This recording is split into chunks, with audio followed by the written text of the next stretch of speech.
Hello students, कैसे हो आप सभी। आज हम जो हमारा चैप्टर है रेशियो एंड प्रोपोर्शन उसको कंटिन्यू करते हैं और इस सेशन में हम जितने भी प्रीवियस ईयर क्वेश्चन है उन सबको डील करेंगे। हर एक क्वेश्चन प्रीवियस ईयर से है। अगर आपको कुछ भी डाउट हो पूरे सेशन के अंदर तो प्लीज कमेंट सेक्शन में जरूर बताइए। अब सबसे पहले फर्स्ट क्वेश्चन देखिए, 9 और 45 के लिए तीसरा अनुपातिक क्या है। ठीक है, दो वर्ड मीनिंग हमें क्या दिए हैं, 9 और 45 के लिए तीसरा अनुपातिक हमें बताना है कि क्या होगा। इस तरीके के क्वेश्चन में हम सबसे पहले क्या करते हैं, देखिए सबसे पहले जो आंसर लिखते हैं हम, दो नंबर क्या दिए हैं 9 और 45। ठीक है, अब हमें क्या बताना है, 9 और 45 के लिए तीसरा समानुपातिक बताना है। इसका मतलब क्या होता है, जो ये 45 है इसको हम 2 टाइम्स क्या कर देते हैं, रिपीट कर देते हैं, यानी 45 और एक हम क्या मान लेते हैं, x मान लेते हैं। ठीक है, क्योंकि हमें क्या बताना है, तीसरा अनुपातिक बताना है। अब हम क्या करेंगे, सिंपल 9 के बटे में क्या लिख देंगे 45 इक्वल है 45 के बटे में क्या लिख देंगे हम, x लिख देंगे। ठीक है, जो चीज कटती है उसको कट कर देंगे। 9 5 क्या होता है 45, तो यहां से x की वैल्यू क्या आ जाएगी, 5 को ये इस तरफ मल्टीप्लाई हो जाएगा, 5 को 45 के साथ क्या करेंगे मल्टीप्लाई, तो यहां से x की वैल्यू हमारे पास क्या आ जाएगी 225। यानी जो तीसरा समानुपातिक है वो हमारे पास क्या आएगा 225। आप इस तरीके से भी कर सकते हैं, या फिर एक हमारे पास फॉर्मूला होता है b का स्क्वायर को a से डिवाइड करना। देखिए, या फिर जो हमारे पास फॉर्मूला होता है वो हमारे पास क्या होता है, जो b का स्क्वायर है उसको a से डिवाइड करना। अब देखिए यहाँ पे b क्या है 45 है, यानी 45 का स्क्वायर, 45 मल्टीप्लाई 45, उसको डिवाइड करना है a से। a हमारे पास क्या है 9 है, यानी 9 से भाग कर देंगे इसको, जो कटता है काट देंगे, 9 ये 5 पे गया, फिर 45 की 5 के साथ मल्टीप्लाई करेंगे 225। आपको जिस भी मेथड से कन्वीनियंट लगे आप उससे कर सकते हैं, लेकिन जो आंसर है वो हमारे पास क्या आएगा, सेम आएगा। अब देखिए स्टूडेंट्स, नेक्स्ट क्वेश्चन हमारे पास क्या है, 24, 120 और 22 के चौथे अनुपातिक क्या है। अब हमें क्या निकालना है, चौथा अनुपातिक। तो अभी भी हमें सेम क्या करना है, उस स्टेटमेंट में जो लास्ट क्वेश्चन था हमें क्या दी थी, 2 टर्म्स दी थी। अब यहाँ पे क्या है 3 टर्म्स दिया, हमें चौथी निकालनी है। तो कैसे निकाल लेंगे, जैसे लास्ट क्वेश्चन में किया सेम, 24 का रेशो किसके साथ 120 के साथ, फिर रेशो किसके साथ 22 के साथ, और अगला हमें चौथा क्या मान लिया, x मान लिया। ठीक है, अब हम क्या करेंगे, जैसे पीछे किया था सेम वही करेंगे। यहाँ पे भी 24 को भाग कर देंगे किससे, 120 से, किसके इक्वल हो जाएगा, 22 को भाग कर देंगे x के साथ। x हमने कोई भी नंबर माना है जो हमने निकालना है। ठीक है, जो चीज कटती है उसको कट कर देंगे, ये 12 पे कट कर देंगे, 12 दूनी 24 और ये 10, फिर कट कर देंगे, 2 पंजे 10। अब ये x इस तरफ चला जाएगा और ये 5 की मल्टीप्लाई किसके साथ हो जाएगी, 22 के साथ, यानी 22 मल्टीप्लाई 5, तो x की वैल्यू क्या आ जाएगी 110। ये हमारे पास क्या हो जाएगा, हमारा चौथा अनुपातिक। ठीक है स्टूडेंट्स, अब क्वेश्चन देखिए स्टूडेंट्स, अगर a का धन b के धन से 4/9 गुना है और c का धन b से 7/6 गुना है, तो c के धन का a के धन के साथ क्या अनुपात होगा, हमें ये बताना है। अब सबसे पहले लाइन बाय लाइन हम क्वेश्चन को पढ़ेंगे। पहली लाइन हमारे पास क्या है, अगर a का धन b के धन से 4/9 गुना है, यानी देखिए उत्तर देखिए इसका, जो a का धन है जो b के धन का क्या है 4/9 गुना, a का धन b के धन का 4/9 गुना है, तो यहां से a अनुपात b निकाल सकते हैं हम। b इस तरफ नीचे आ जाएगा, तो a अनुपात b हमारे पास क्या हो जाएगा 4/9। ठीक है, अब नेक्स्ट लाइन पढ़िए, c का धन b से 7/6 गुना है, यानी जो c का धन है बी के धन का कितना है 7/6 गुना। ठीक है, कोई डाउट यहां तक? जो क्वेश्चन में बोला हुआ है लाइन बाय लाइन चलना है। सी का धन बी के धन का 7/6 गुना है, तो यहां से बी इसके नीचे आ जाएगा, सी बटे बी हमारे पास क्या आ जाएगा 7/6। ठीक है, बस अब आगे देखिए क्या करना है, ए अनुपात बी अनुपात सी। जो जो हमने वैल्यू निकाली है वो सब लिख लेंगे हम। ए अनुपात बी क्या है 4/9, तो ए के नीचे 4, बी के नीचे 9। अब सी अनुपात बी क्या है 7/6, बी के नीचे हम क्या लिखेंगे 6 और सी के नीचे हम क्या लिखेंगे 7, क्योंकि देखिए बी की वैल्यू क्या है 6 है और सी की क्या है 7 है। इसी तरीके से यहाँ पे ए की क्या थी 4 थी और बी की 9 थी। ठीक है, सिर्फ हमने ये लिख लिया। अब देखिए अब हम इस क्वेश्चन को कैसे सॉल्व करेंगे। अब देखिए यहाँ पे जो b की वैल्यू है वो हमारे पास क्या दोनों केस में डिफरेंट है। एक जगह b की वैल्यू हमारे पास 9 है, एक जगह b की वैल्यू हमारे पास क्या है 6 है। तो सबसे पहले हमें क्या करना पड़ेगा, b की जो वैल्यू है उसको इक्वल बनाना पड़ेगा। अब अगर हम यहाँ 6 से मल्टीप्लाई कर दें और यहाँ 9 से मल्टीप्लाई कर दें तो जो b की वैल्यू है वो हमारे पास सेम हो जाएगी। 9 की 6 के साथ मल्टीप्लाई करेंगे तो 54, इसी तरीके से 6 की 9 के साथ मल्टीप्लाई करेंगे तो 54। यहाँ पे b की वैल्यू सेम होनी चाहिए तभी हम नीचे लिख सकते हैं। अगर वैल्यू सेम नहीं है तो हमें सेम बनानी पड़ेगी मल्टीप्लाई करके।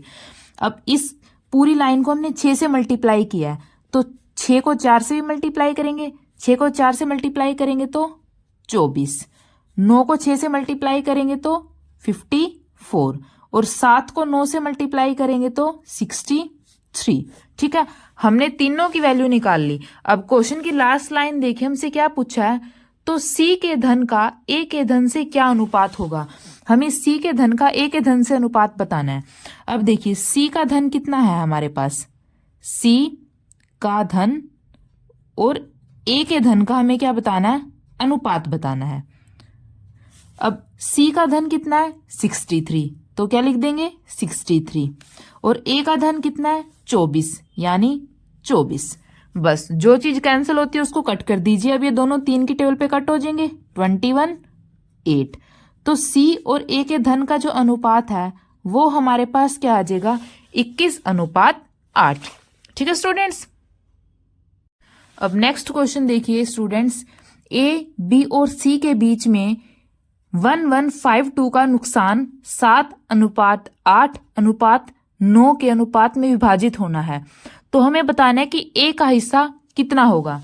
अब सबसे पहले जो चीज क्वेश्चन में गिवन है हम वो लिखेंगे। ठीक है, देखिए आंसर देखिए। सबसे पहले जो ए अनुपात बी अनुपात सी, तीनों का अनुपात क्या गिवन है हमारे पास क्वेश्चन के अंदर 7:8:9।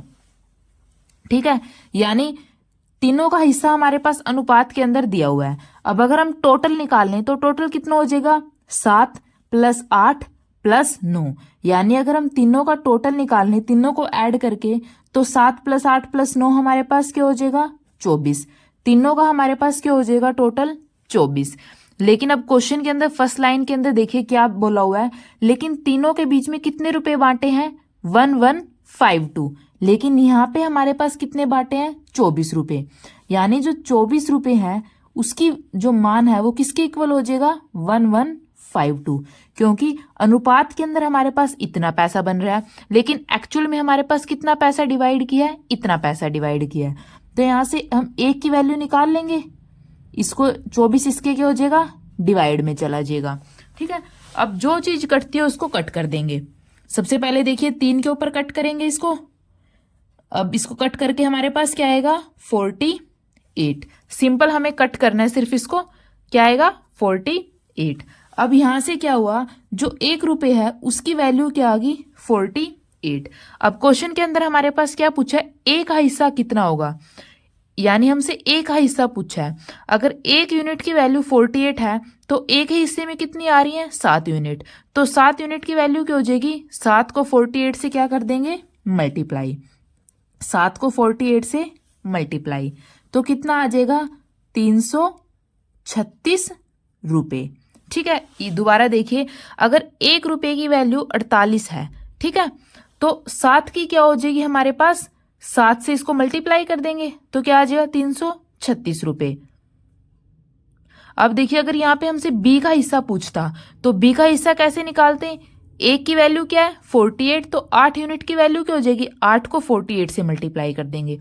इसी तरीके से अगर हमसे सी का पूछता तो सी का भी हम निकाल देते, 9 की 48 के साथ मल्टीप्लाई।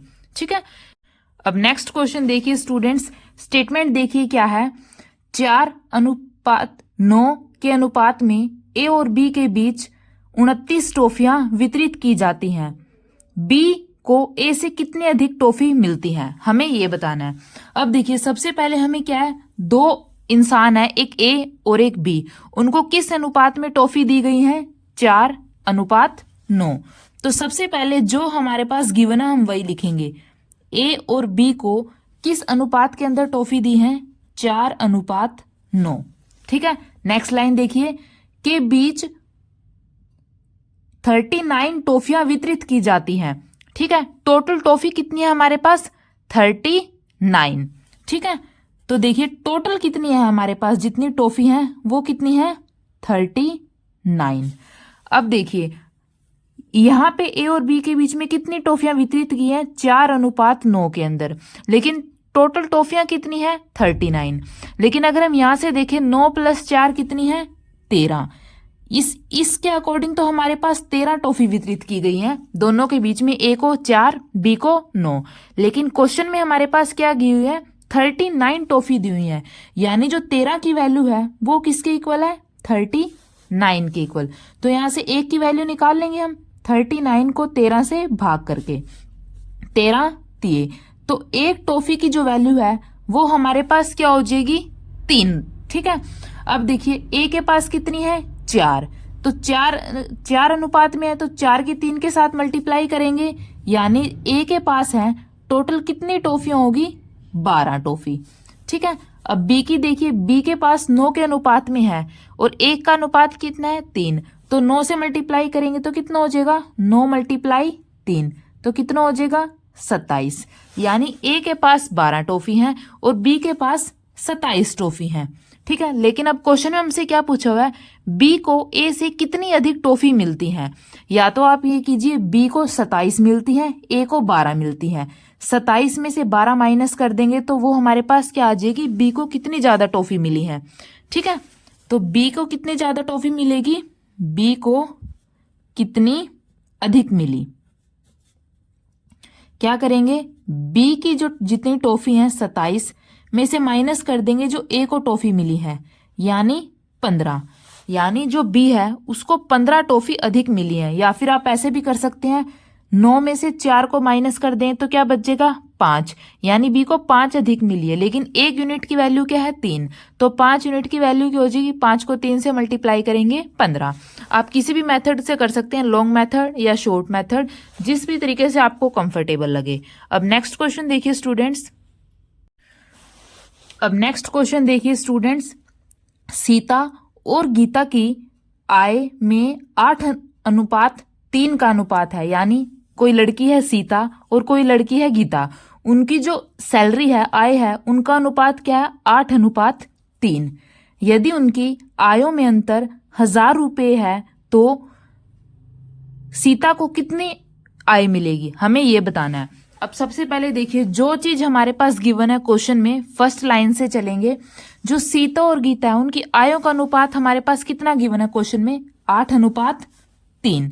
ठीक है, सीता और गीता की आय का जो अनुपात है वो क्या है, 8:3। अब देखिए यदि उनकी आयों में अंतर 1000 रुपये है, अब देखिए ये हमारे पास किसका मान लिया हमने, सीता का, और ये हमने मान लिया गीता का। अब सीता और गीता की जो आय है के अनुपात में कितने का अंतर है, 8 में से 3 को माइनस करेंगे 5। ठीक है, लेकिन क्वेश्चन में क्या बोला हुआ है, उन दोनों की आयों के बीच में कितने का अनुपात है, 1000 का अनुपात है, मतलब 1000 का जो अंतर है दोनों के अंदर। अब यहाँ पे दोनों के अंदर 5 का अंतर है, लेकिन क्वेश्चन में दिया हुआ 1000 का अंतर है, तो 5 को किसके इक्वल रख देंगे हम, 1000 रुपये के इक्वल रख देंगे। तो यहाँ से एक की वैल्यू क्या हो जाएगी, 1000 को 5 से भाग कर देंगे, यानी 200 रुपये, यानी 1 यूनिट की वैल्यू क्या आ जाएगी, ₹200। अब हमें क्या बताना है कि जो सीता है उसको कितनी आय मिली। अनुपात कितने का था, 8 का। अब 1 यूनिट की वैल्यू क्या है, 200 है, तो 8 यूनिट की वैल्यू क्या हो जाएगी, 8 को 200 से क्या कर देंगे, मल्टीप्लाई कर देंगे। तो देखिए सीता को कितनी आय मिलेगी, जो सीता है उसकी आय कितनी हो जाएगी, 1 यूनिट की वैल्यू क्या है, 200 है, तो 8 यूनिट की वैल्यू क्या हो जाएगी, 8 को 200 से क्या कर देंगे, मल्टीप्लाई कर देंगे, यानी 1600 रुपये। जो सीता है उसको कितने पैसे मिलेंगे, 1600 रुपये।